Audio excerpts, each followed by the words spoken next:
Die hybrid cross में Mendel, जैसा हम आगे आगे देखते जाएंगे, जैसे ट्राई हाइब्रिड क्रॉस भी होते हैं, टेट्रा हाइब्रिड क्रॉस भी होते हैं। तो डाई हाइब्रिड मतलब मोनो हाइब्रिड जब हमने लिखा था, मोनो माने एक लक्षण, कोई भी वन कैरेक्टर जब हमारे पास होता है अध्ययन करने के लिए तो हम कहते हैं मोनो हाइब्रिड क्रॉस। और जब दो लक्षण हमारे पास स्टडी करने के लिए होते हैं तो हम इसको कहते हैं डाई हाइब्रिड क्रॉस। तो डाई हाइब्रिड क्रॉस में मेंडल के द्वारा दो लक्षण लिए गए। मटर के पौधे के जो सीड है उस सीड के कलर और उसकी शेप को उसने स्टडी।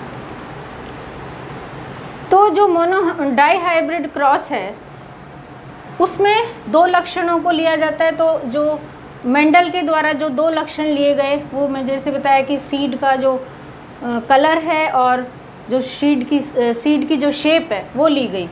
तो राउंड, हम इसको कैपिटल आर से लिखते हैं, ये डोमिनेंट फीचर है, और रिंकल्ड जो रिसेसिव फीचर है, और दूसरे येलो कलर जो डोमिनेंट फीचर है, और ग्रीन कलर जो रिसेसिव फीचर है। इन दो लक्षणों को लेकर क्रॉस किया मेंडल ने।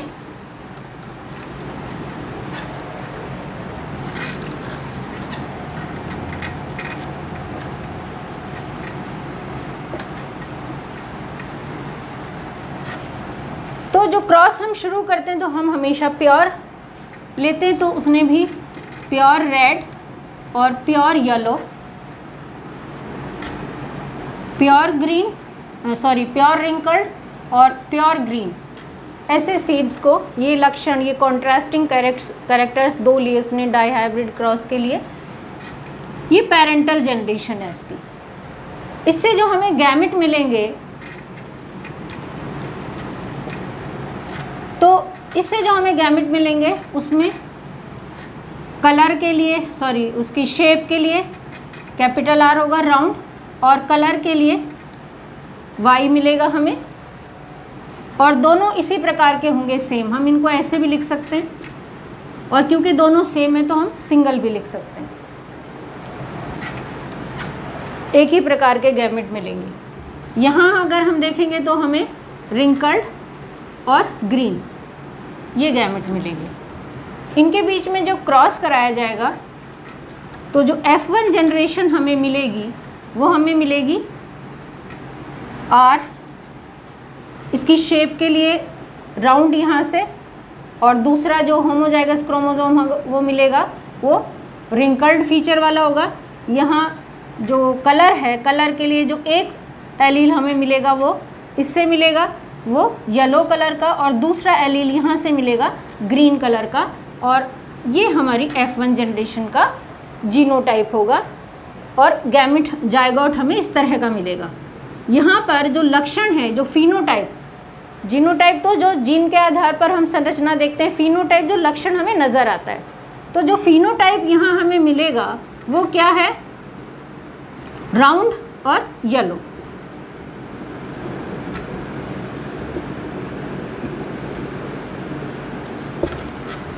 अब ये जो F1 जनरेशन है इसके बीच में जब हम सेल्फ क्रॉस कराते हैं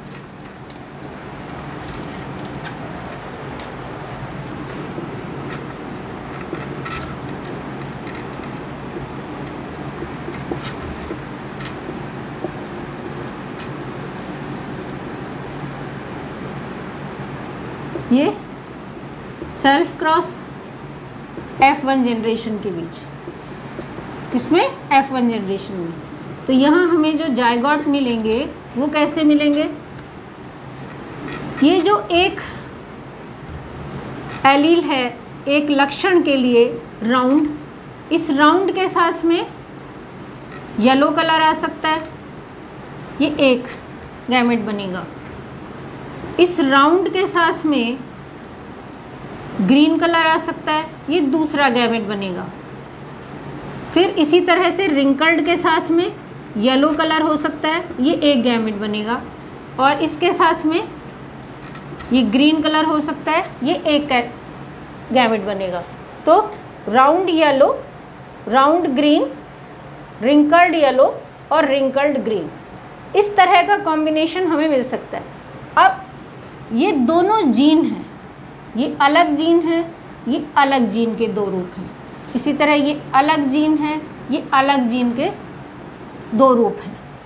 तो ये जीन का भी एक एलील आना है और ये जीन का भी एक एलील आना है, क्योंकि हम प्योरिटी ऑफ गैमेट्स की बात करते हैं, तो इसलिए ये दोनों तो प्रभावित करने नहीं एक दूसरे को। लेकिन मेंडल ये कहता है कि ये जीन्स जो होते हैं ये भी एक दूसरे को प्रभावित नहीं करते। ये जीन इसको प्रभावित नहीं करता, इसका कोई भी एलील है, और ये जीन इसको प्रभावित नहीं करता। और इसलिए ये जो 4 गैमेट हैं वो फ्रीडम से बनते हैं। कोई भी एलील तो एक दूसरे को प्रभावित करते ही नहीं, जीन भी एक दूसरे को प्रभावित नहीं करते, और हमें 4 गैमेट इससे और इसी तरह 4 गैमेट इससे मिलेंगे।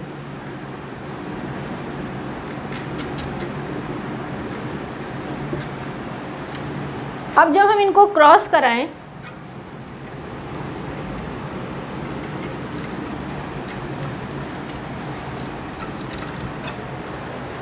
चार गैमेट्स हमें यहाँ मिले हैं।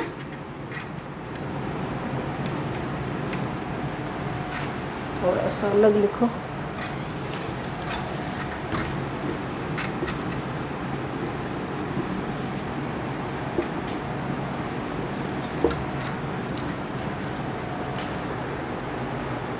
तो क्रॉस जब हम लिखते हैं, एक चीज़ ये भी देखें, हम 2 तरह से क्रॉस करते हैं। एक तो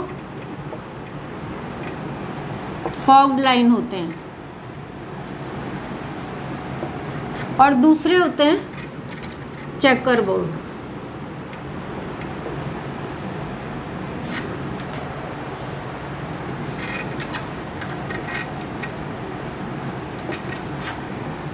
ये जो चेकर बोर्ड हैं, ये सी पुन्नेट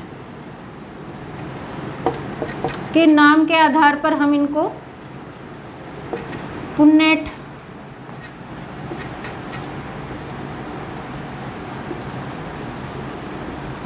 चेकर बोर्ड भी बोलते हैं। ठीक है, तो ये एक चीज़ हो गई। अभी जो हम कर रहे थे इस तरह से टी और इससे हमें टी मिला और इससे हमें टी मिला, एंड देन ये जो था, ये जो इस तरह हम लाइन खींच के कर रहे थे, ये था फॉग्ड लाइन क्रॉस। अभी जो हम करेंगे वो चेकर बोर्ड क्रॉस होगा, तो जिसको हम बोलते हैं पुन्नेट का चेकर बोर्ड क्रॉस। तो ये 4 गैमेट्स हमें मिले F1 जनरेशन से, तो ये एक पेरेंट का है और दूसरे पेरेंट को हम इधर लिखेंगे जो गैमेट्स हैं, round yellow, round green, wrinkled yellow और रिंकल्ड ग्रीन।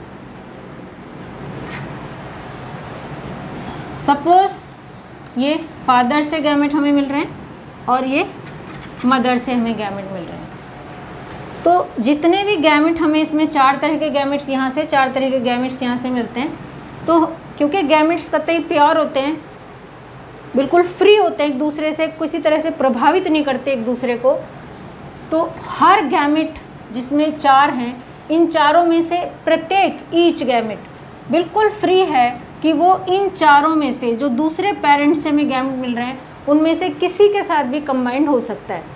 और पुन्नेट चेकर बोर्ड के अकॉर्डिंग जब हम इसको बनाते हैं,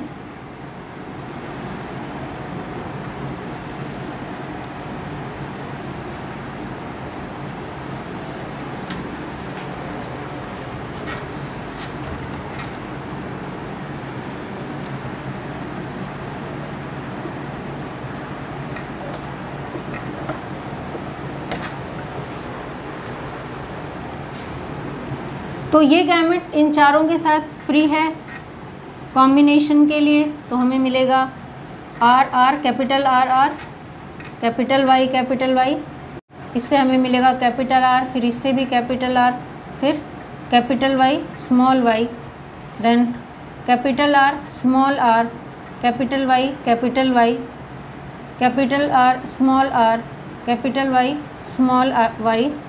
फिर इसी तरह ये कॉम्बिनेशन बनेंगे।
और यहाँ फिनोटाइप अगर हम इनके देखें तो इसको हम लिखेंगे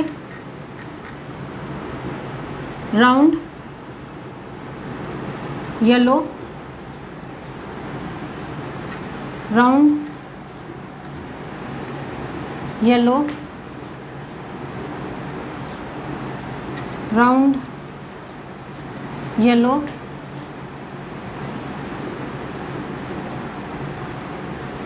round yellow, and again round yellow, round और green, then round और yellow, round एंड ग्रीन, फिर round yellow, round yellow, wrinkled,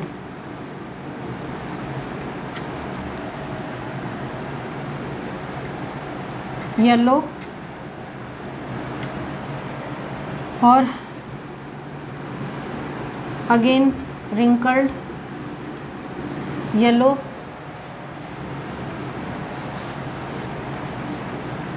ये राउंड और येलो, देन राउंड और ग्रीन,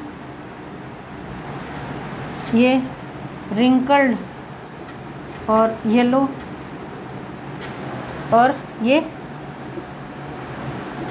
रिंकल्ड और ग्रीन। तो अगर हम इनका फिनोटाइपिक रेशो देखें यहाँ, तो पहले हम देखें राउंड और येलो कितने, 1,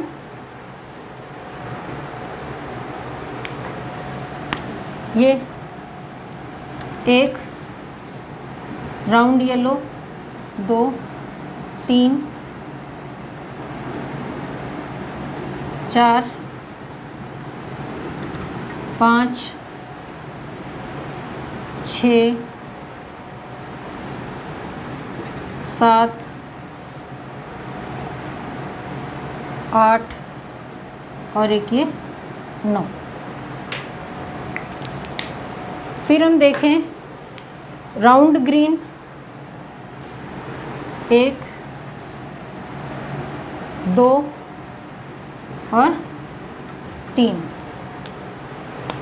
और राउंड और रिंकल्ड 1, 2 और 3, और एक ये सिंगल हमें मिलता है जो रिसेसिव है, रिंकल और ग्रीन।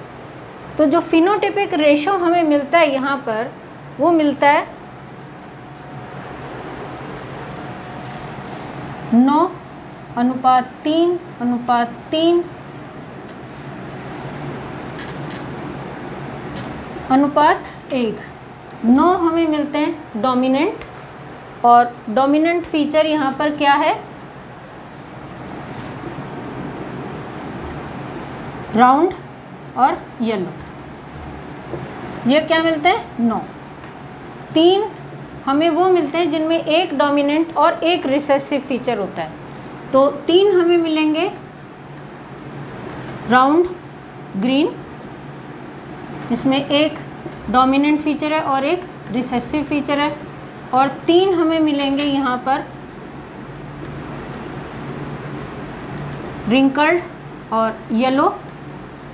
सेम यहाँ भी एक हमें मिलेगा रिसेसिव फीचर और एक हमें मिलेगा डोमिनेंट फीचर। ये एक हमें मिलता है जो हमें मिलता है रिंकल्ड और ग्रीन, ये प्योर रिसेसिव है। तो इस प्रकार का हमें फिनोटाइप रेशो मिलता है, फिनोटिपिक रेशो मिलता है। जीनोटिपिक रेशो की अगर हम ये बात करें थोड़ा सा कॉम्प्लिकेटेड होता है, फिर हमें जीनोटाइप अलग अलग देखना होगा। जैसे हम एक देखेंगे जिसमें दोनों कैपिटल आर हों, कैपिटल वाई हों, तो वो एक ग्रुप में रखे जाएंगे। जिसमें दोनों कैपिटल आर हों, वाई एक डोमिनेंट एक रिसेसिव हो, तो वो दूसरे ग्रुप में रखे जाएंगे।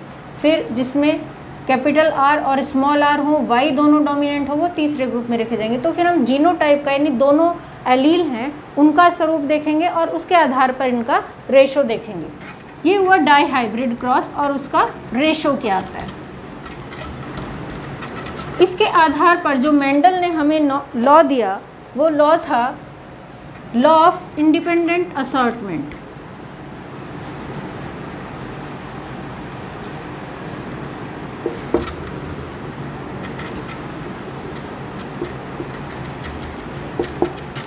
लॉ ऑफ इंडिपेंडेंट असॉर्टमेंट, ये जो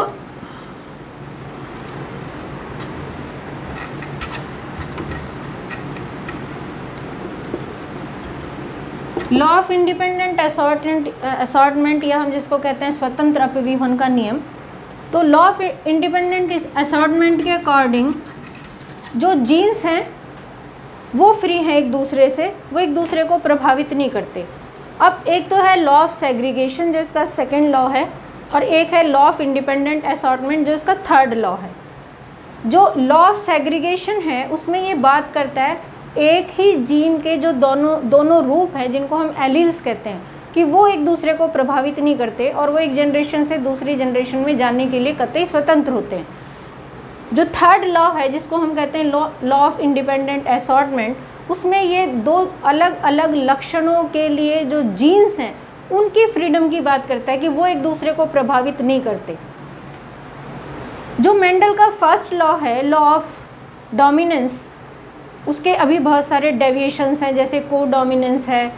जैसे उसने बात करी थी कि जो डोमिनेंट फैक्टर है या जो डोमिनेंट कारक है वो रिसेसिव कारक को प्रभावित करता है, और जब डोमिनेंट उपस्थित हो तो रिसेसिव कारक नहीं आएंगे।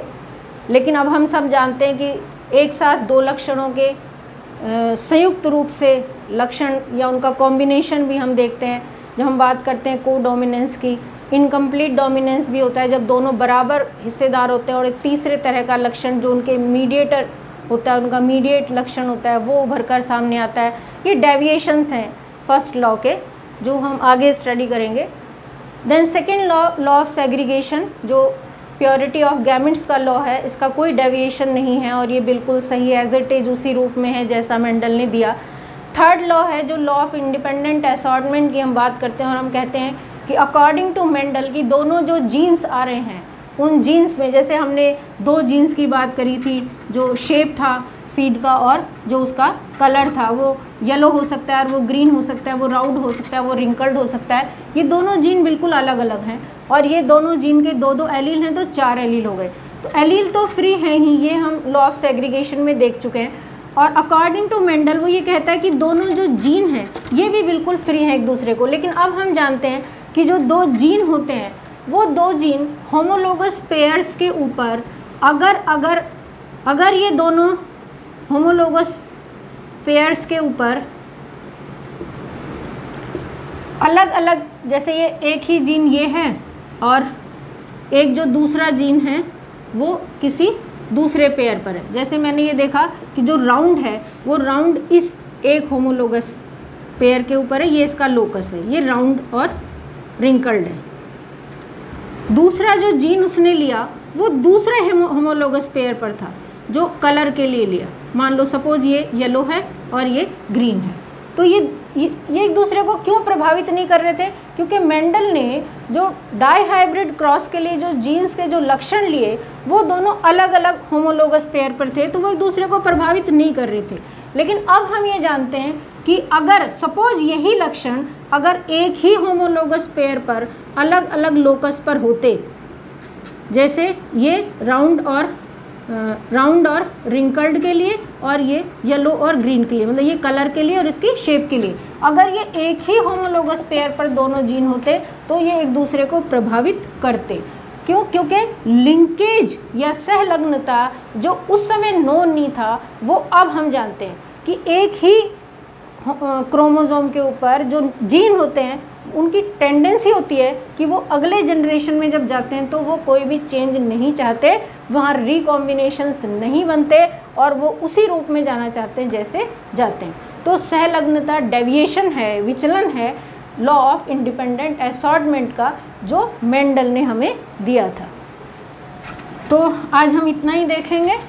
नेक्स्ट जो लेक्चर है उसमें हम ट्राई हाइब्रिड क्रॉस और जो दूसरे क्रॉस हैं वो देखेंगे और डेविएशंस ऑफ मेंडल्स लॉ देखेंगे। धन्यवाद।